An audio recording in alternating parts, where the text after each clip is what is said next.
Hello, Namaskar, and a very good evening to all the viewers watching NCRT's live interactive session. This is Simran Singh, and you have all connected with us through eVidya channel number 6, 9, and 12. Besides this, you can always reach out to us, you can connect with us through different mediums, and also by raising your questions, your queries in the comment section of our YouTube channel, that is NCRT Official. So viewers, we have our very special program for all of you where we will be discussing about the school leadership and development, and as a part of these programs we introduce you to various school leaders so that we can know about their experiences, we can inspire you, and at the same time we can learn some leadership qualities from them. So providing us more insights into today's conversation, we are also joined with our two esteemed panelists. I will be introducing you to them. But before that, here is an important piece of information for all of you regarding G20 presidency. We are proud of the fact that India assumed the G20 presidency and will convene the G20 Leaders Summit for the first time in the country in this year, that's 2023. The nation is deeply committed to democracy and multilateralism. India's G20 presidency is a watershed moment in her history as it seeks to play a very important role by finding global pragmatic solutions for the well-being of everyone, and in doing so manifesting the true spirit of Vasudhaiv Kutumbakam, or should I say the world is one family. So the topic that we are going to discuss today is leading, teaching and learning in a government senior secondary school in Sikkim, and we have with us our two experts. Allow me to introduce you with Dr. Shadma Absar ma'am. Good evening ma'am, namaskar. Namaskar. From National Center for School Leadership NIEPA. Then we have our expert, that is our school leader from Sikkim, Shri Narendra Kumar Chhetri sir. नमस्कार sir. बहुत बहुत स्वागत है आपका इस सत्र में. Sir is serving as a principal at Government Senior Secondary School from Tharpu, Soreng, Sikkim. Viewers, in this live session, you know the different mediums through which you can reach out to us. One of them is our contact number flashing on your screens. It is 8800440559. Besides, you can always write to us through the different mail IDs, and one among them is dth.class12@ciet.nic.in. So let's get started with the conversation for the day. And Dr. Absar, as usual, we have with us our school leader through online modality. What are we going to discuss today? Simran, like always, I begin with saying that NCSL has created this platform for school heads, and today we have with us a school head from Sikkim who has an experience of around 8 years as a school head, and he has worked in very difficult circumstances, since this school is a rural is located in the rural area and children are belonging to deprived section of the society. So he has taken a lot of initiatives from his end to make teaching learning better in his school and the student achievement, and made all efforts for the students to achieve something or the other in their lives. So in after leaving the school as well. So let's hear from him only that how has he reached here, his journey. Let us listen from him only today. Of course, how has he leveraged the level of education in his school through various teaching learning interventions. So Chhetri sir, the question for you is, please discuss about the context of your school, the geographical location, the enrollment ratio. Please let us know more about it.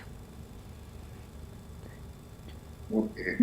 Good evening, ma'am. So before I start, let me thanks to the NCRT officials for giving the opportunity one of the principal working in the rural areas of Sikkim to deliver the leading teaching and learning in a GSSS in Sikkim. So myself, Narendra Kumar Chhetri, I am the principal of Government Senior Secondary School, Tharpu, which is located in Soreng district. My school is located in the rural areas. So I have started my journey of principal from 2015 onwards. So prior to that, I was work in training institute. So once I joined in the school, what I have seen is that there is a variation in between rural school and the urban school. Generally, urban schools, they are fully equipped with all kind of facilities.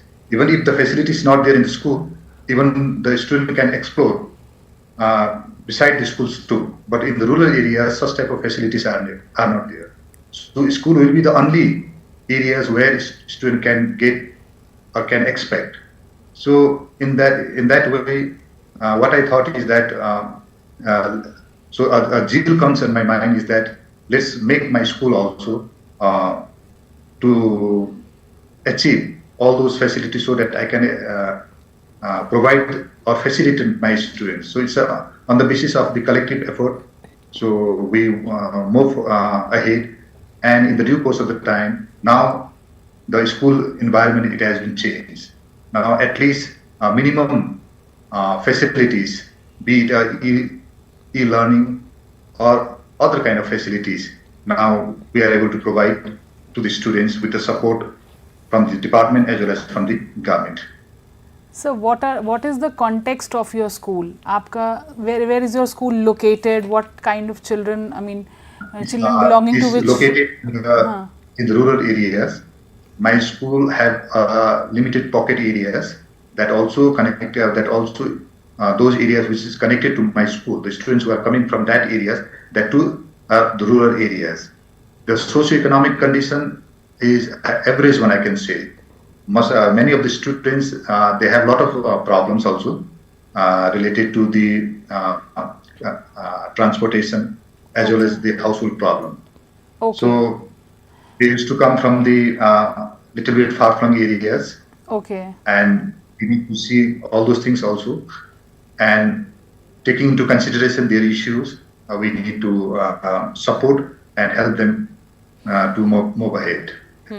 And sir, what were certain initial challenges that were faced by you in coming up with new endeavors or innovations for the school and the children? When you joined, I mean, as a new head of a school, so what were the challenges that you had faced?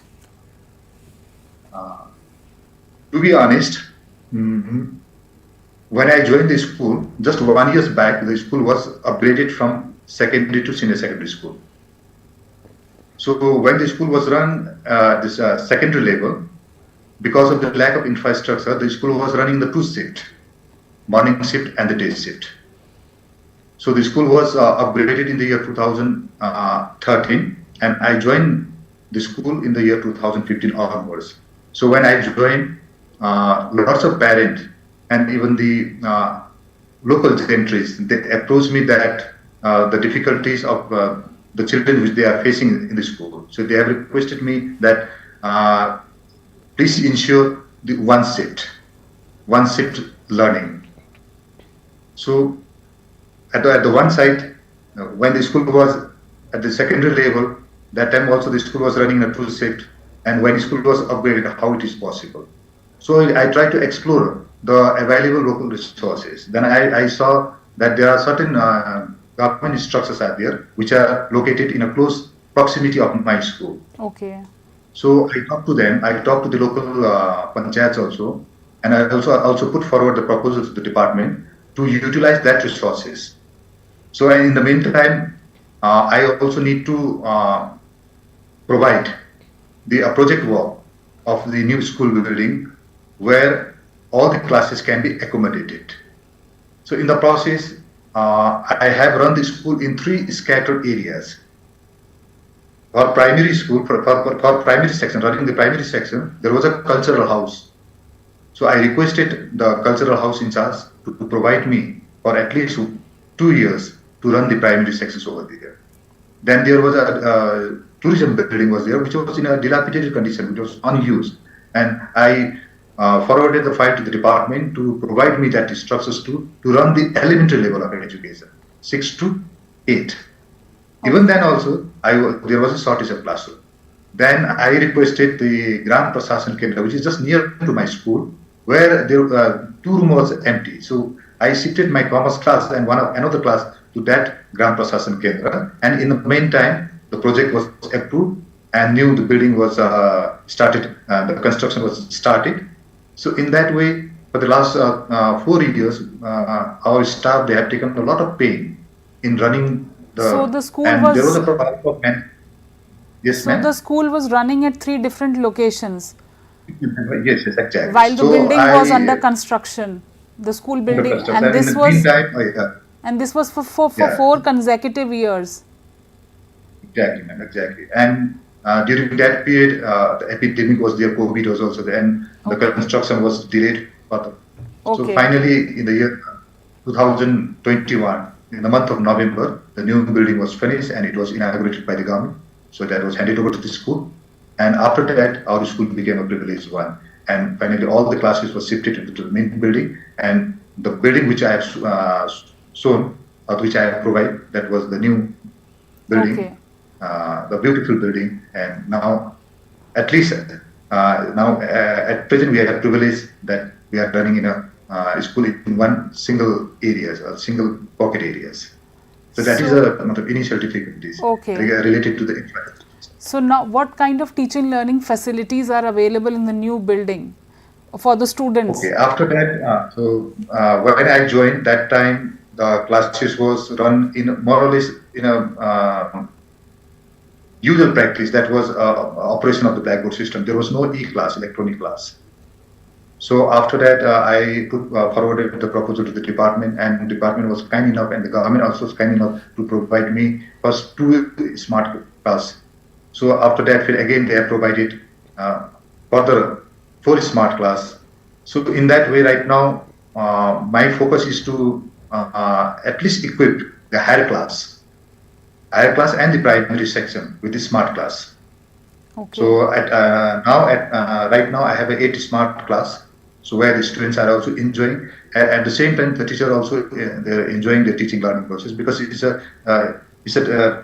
need of the hour right now. And apart from this also, in the year 2017, the science stream was introduced in my school. And after that, there was a Atal Tinkering Lab, the initiation of Atal Tinkering Lab from the Government of India. So that was I tried through online mode, and I cracked it also. And so my school also now equipped with the Atal Tinkering Lab, that is a robotic lab. So then apart from the Atal Tinkering Lab, biology lab is there, chemistry lab is there, and the physics lab is there. All lab I made it with the help of the department. I made it digitally equipped lab. And so, sir, we would also like to know about the impact of these different laboratories, the Atal Tinkering Laboratory, the laboratory that was introduced in the school, and also the biology lab, the chemistry lab. How did it impact the students of the classrooms in setting up a scientific perspective right from their childhood years? Yeah, actually, I allow the lab facilities not only to the higher class, even to the primary sections also. I have requested my primary teachers, though primary students, they are not aware of all those the technicalities of the lab, but even then, if we allow the primary students or the elementary level students at least once in a week, at least to visit the lab, and the concerned lab in charge, be it a teacher or the administrative staff, if they show some of the items of the lab, that will motivate the students. So in the later part, so when they enter in the secondary or the senior secondary level, they can make up their mind, and a kind of scientific temper can be inculcated and developed among the students at the lower level itself. So that will be a very it's a boosting and beneficial to the students, which I am right now observing and realizing. Sir, how have you taken along teachers in your journey, as a team? I mean, what kind of support have you received from teachers and your staff members? My teachers, they are motivated, because now when they are getting all those kind of facilities, digital classroom, digital lab, digital Atal Tinkering Lab, and with a good ambience, school ambience, a very spacious laboratory room. So they are well motivated. So in that way, they are focused. Do you think all these facilities, infrastructural facilities that you have provided, like smart classrooms, Atal Tinkering Lab, and other facilities, have they impacted the student outcomes? I mean, what kind of student achievement have you seen with these facilities? anything that has come up from Yeah. Atal Tinkering Lab? Any example that you have? Yes. From Atal Tinkering Lab, now the students at least they got some ideas of how to make robots also. So there was a competition 3 years back. There was a competition. So at the state level, our school stood second position and represented at even at the national level too.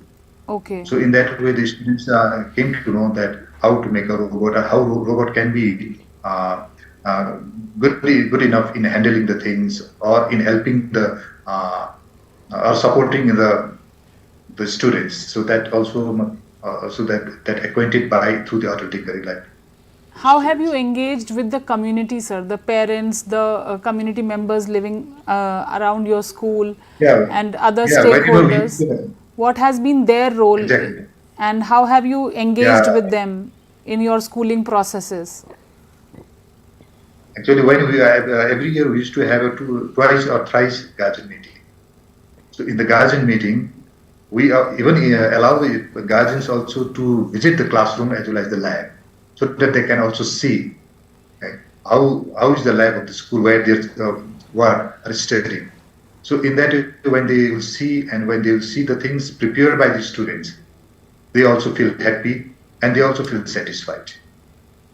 And sir, particularly what was the response of the parents with the new changes that have been introduced in the classrooms? And also, as you just mentioned, that your school is located in a geographically distant location in the rural areas. So the response of the parents, is it positive to the changes being made to the school? And also when it comes to education, both for girls and boys? Yeah, actually, to be honest, the rural people, they are little bit non-interactive. They hesitate to interact, but they feel happy. That feeling we can able to understand by seeing their face, by seeing their approaches when they enter in the classroom as well as the lab. So when I think we community interacted with them. Yes, I think community has also engaged with your school in a very nice way. Yes, yes. The pictures that we can see on the screen, community has really contributed in making your school equipped with various kind of facilities, like the way we can see a CCTV donated by Zilla Panchayat, and photocopy machine, water filter and other stuff. So you have been able to mobilize community as well in equipping the school with various facilities. So as a school leader, it is very important, to connect with the community. That is very important, because the children belong to that community only, and the community must have ownership within the school. Exactly, ma'am. And it is not possible to get everything from the government side or from the department side.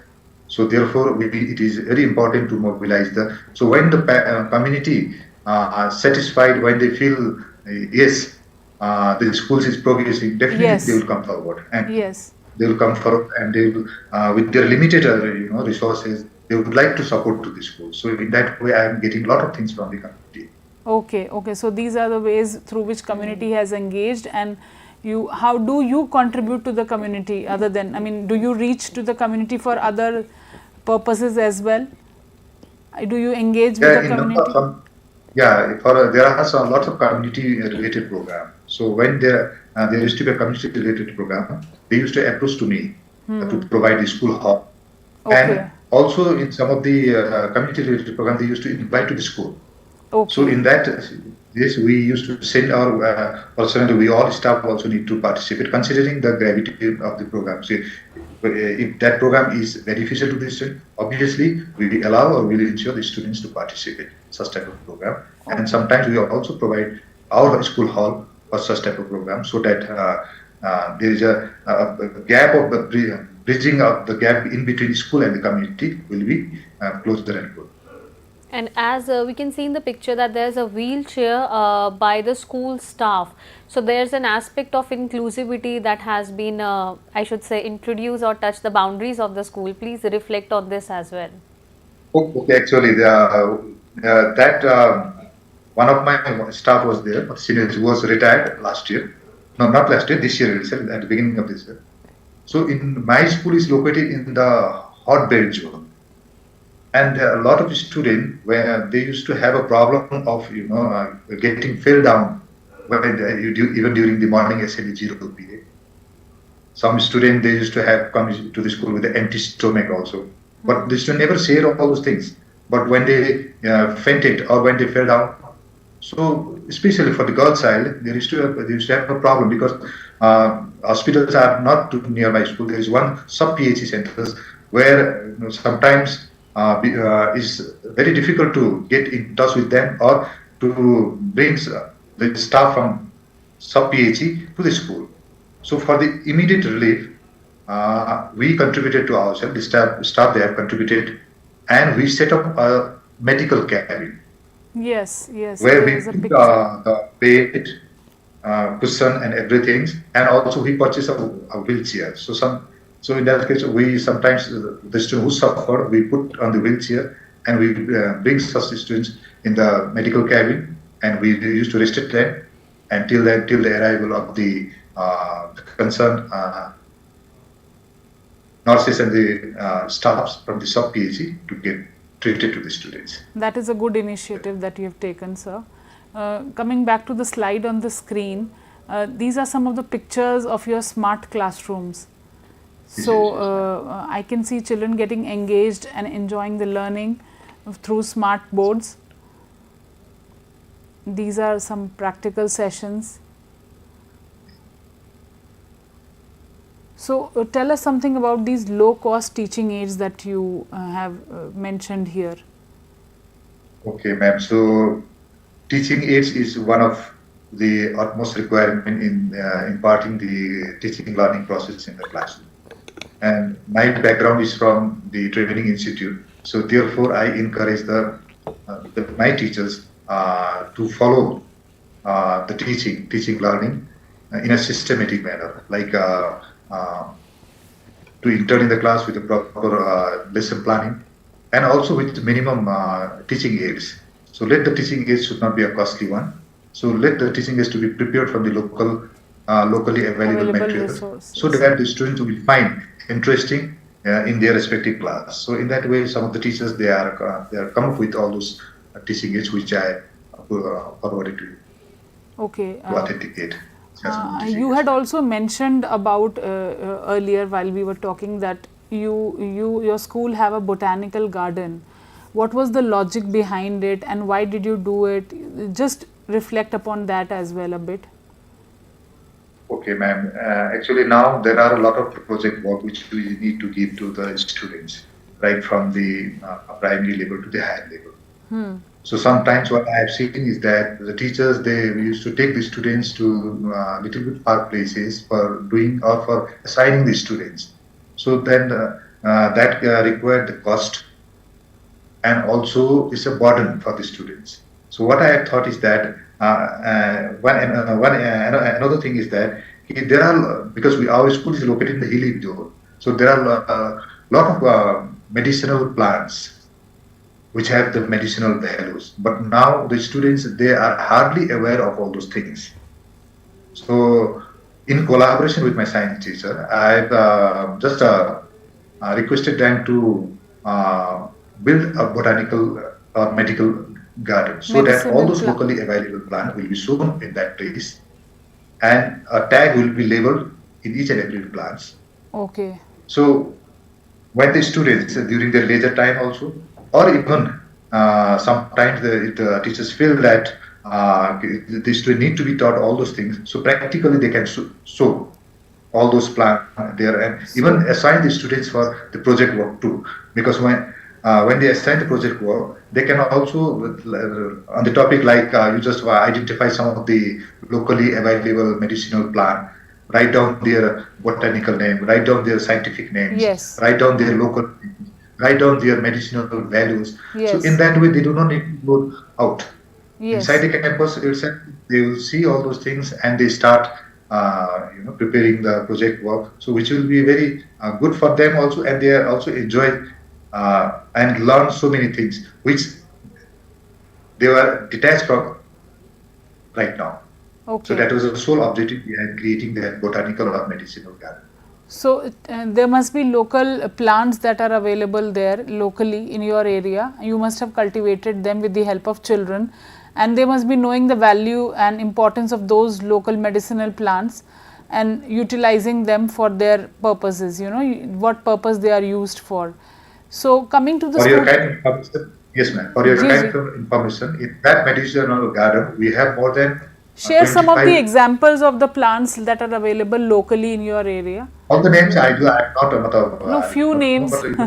like Tulsi is there, Arra is there, local names I can say. Arra is there, Parra is there, Amala is there, Aloe vera is there, and there is one local name is there, Kalivanumara. So I am from the arts background, so I do not know the scientific name or botanical name. No, local names only. So, yeah. And how did you So, manage to inculcate those cultural values and associate your children and students with those cultural dimensions of the society? yes, yes. Please reflect on that. Cultural dimension of the society, ma'am. Okay, ma'am. So for cultural dimension, we used to have a number of programs, ma'am.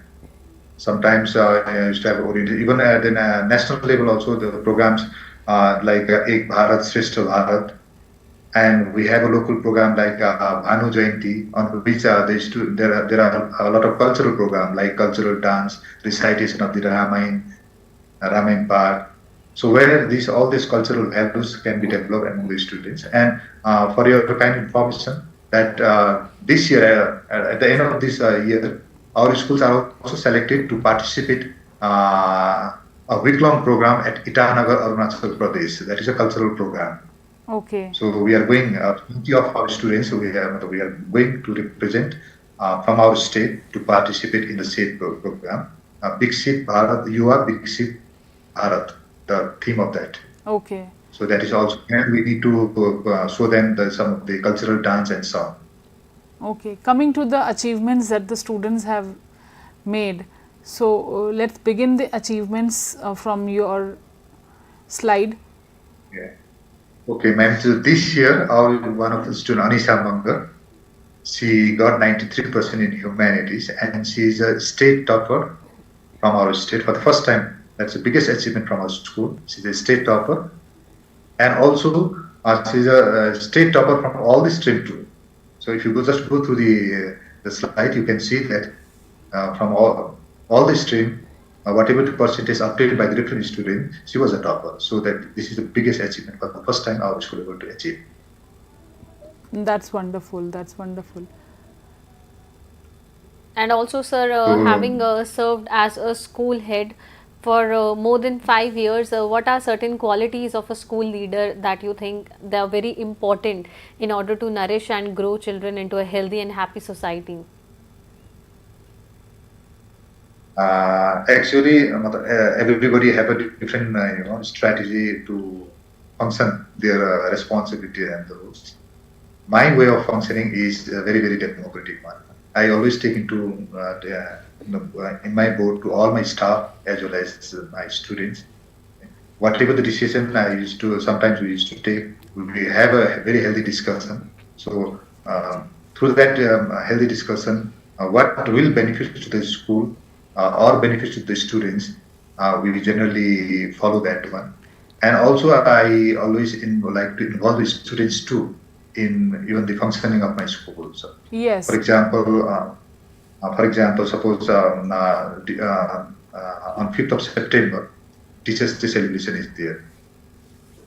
Just coming over here yesterday, I called this the prefect council. So I have assigned a certain time to them to work out how you conduct the program and what is your blueprint. So in that way, I used to take into the board the students also in my board in yes. executing the responsibility for the betterment of the school. Yes, that develops leadership qualities in them, giving them responsibility and authority to do work and assigning them and involving them in decision making helps them a lot, yes. Develop their leadership potential actually. So we would like to know certain attributes actually. Like you are a school leader, you are leading a school in a particular geographical condition. What qualities a school head, a school leader has to run the school in these circumstances? So because this program is watched by mainly school leaders across the country, so what best qualities a school leader must have so that that can be emulated by the people who are watching this program? Okay, to me, very briefly, I can say that as a leaders, we need to explore as much. The more we explore, the more we active, the more we can facilitate in providing platform to the students. So the more we provide platform to the students, the more it will benefit to the students in developing their potential academically or even in the non-scholastic areas too. So if we slack down ourselves, or if we confine ourselves in a watertight compartment, just doing job for the sake of doing, then that will not going to help it out to the school as a whole or the students, or for the betterment of the students. That is what I feel. What is your vision for the school, sir? From now on, where do you want to take your school? What do you aspire for your school actually? Now that you have all the infrastructural facilities, now that the students are achieving, I mean, what are your further, where do you want to take your school from now on? Okay, ma'am. So actually our job is a transferable job. We will not be in one places for the long period. At least I am fortunate enough that I am. But for right this now school only, you have been here for last 8 years. So I have laid the foundation, ma'am. Now whosoever will comes now, if the foundation is solid, obviously it will be easy sure, sir. to move forward further. So that is what. Those were some kind words from your end, and ma'am, as we are approaching towards the culmination of the program, we would like to have concluding remarks from you. Simran, like sir has worked in different geographical conditions, which was very difficult, and children were also like hilly areas. Distance is a constraint. You know, transportation was a problem with him, and infrastructure was a problem. Construction of building was a problem for the him. lack of basic resources. Yes, and since it's a hilly area, construction of the building was also, it took also a lot of time. It took 4 years for the school to get constructed, and during that period I think COVID also got struck. So it was very difficult for him to run the school at 3 different locations, from primary to elementary and to the secondary, but still he has managed as a leader, you know, to take his school forward, and the students' achievements are really commendable. They stand as a witness to the endeavors that have been performed by the, not just by sir, but also collectively the staff, as you mentioned. Yeah, the entire team, that his team has been very efficient in achieving all these goals. And he has a lot of facilities. He has given children a lot of exposures, not only academic ones, co-curricular activities, associating them with the culture. Yes, and that botanical garden concept is extremely good, you know. When children are so close to nature, they learn about their own culture as well, the plants, the medicinal local plants and all, and that helps them in their studies as well, of course. Experiential learning is very important. So when they go and they observe the features of a plant, like what kind of flower does it have, what type of flower, what type of leaves, fruit and everything. So that experiential learning helps them in remembering all those properties as well. So that kind of exposure he has been able to give in amongst all constraints, and as the slides were there, we can see that students have achieved a lot in terms and also the participation from the community members, not only the staff members, the society, the parents, their responses. Yes, he has been able to actually mobilize the community for making improvement in teaching learning facilities from in the school. So this has all collectively helped you to add so many feathers to your cap. Thank you so much, sir, for connecting with us in the program and sharing this important and praiseworthy information with all of us. Thanks a lot. Thank you, ma'am. And thank you, Dr. Shadmab Sir, for bringing these important areas to this platform. Thank you to all the viewers as well. Anything sir would like to add as his concluding remark as a leader? Yes, sir. Very quickly, we will request for your concluding remarks. I have seen, ma'am, I have sent you the photograph and the video of my school ambience too. You please look at ambience too. Sir, actually so the video is not being, it's not running here. I don't know. There is some technical issue. So okay, we are trying to play the video for all our viewers.